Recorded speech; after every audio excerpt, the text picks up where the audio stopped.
Pwani. Sasa tuelekee huko mkoani Iringa ambapo wananchi wa kijiji cha Shauri Moyo wilayani Ludewa mkoani Njombe wametoa eneo lao lenye ukubwa wa hekari 78 kwa ajili ya ujenzi wa chuo cha ufundi stadi VETA kinachotarajiwa kuanza kujengwa mwezi Septemba mwaka huu.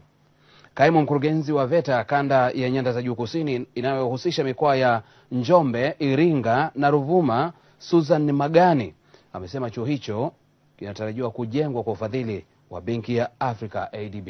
Mwandishi wetu Christopher Philemon ana taarifa zaidi. Wananchi hao wanaishukuru serikali kwa kufikiria kujenga chuo hicho kwani kitasaidia kuongeza elimu kwa vijana wao.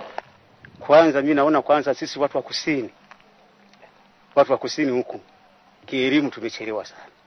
Lakini kwa vile VETA itakuwepo basi itakuwa ni ukombozi kwa upande wa elimu na kwa watoto wetu na kwa kama mimi na wajukuu zangu wote na vizazi vitakavyokuja nitapata faida kutokana na hiki chuo. Kwa vile tulikuwa na hamu kubwa kukipokea hiki chuo cha VETA, na pia tunaahidi kwenye serikali kwamba tutakuwa nguvu kazi serikali na sisi wananchi bega kwa bega kukijenga hiki chuo. Na tumeahidiwa leo na waziri kwamba tutajengewa chuo hiki, kwa hiyo tuna furaha kubwa.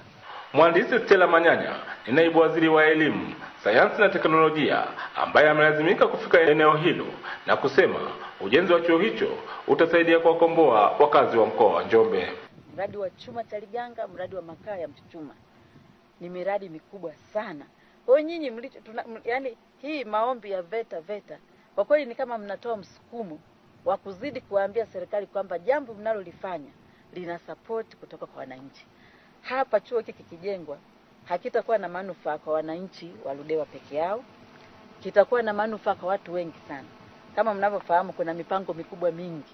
Kuna umeme utakaotoka hapa mkubwa tu, kuna reli zitajengwa zinafika huku, kuna hata kazi yenyewe ya kutengeneza chuma. Kaimu mkurugenzi wa VETA Nyanda za Juu Kusini, Bi Susan Magani, anaelezea hatua za ujenzi utakavyoanza.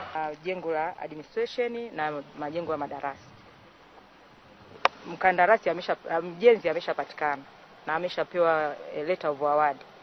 Na ule sasa hivi mkataba uko kwa mwanasheria mkuu kwa ajili ya vetting, lakini nategemewa shughuli zote zikienda vizuri basi katikati ya mwezi wa 8 ule mkataba na mjenzi utasainiwa. Na ikienda vizuri mwanzoni mwa mwezi wa 9 basi yule mjenzi atakabidhiwa site ili aweze kuanza ujenzi. Christopher Philemon, TBC, Ludewa. Na mtuangalie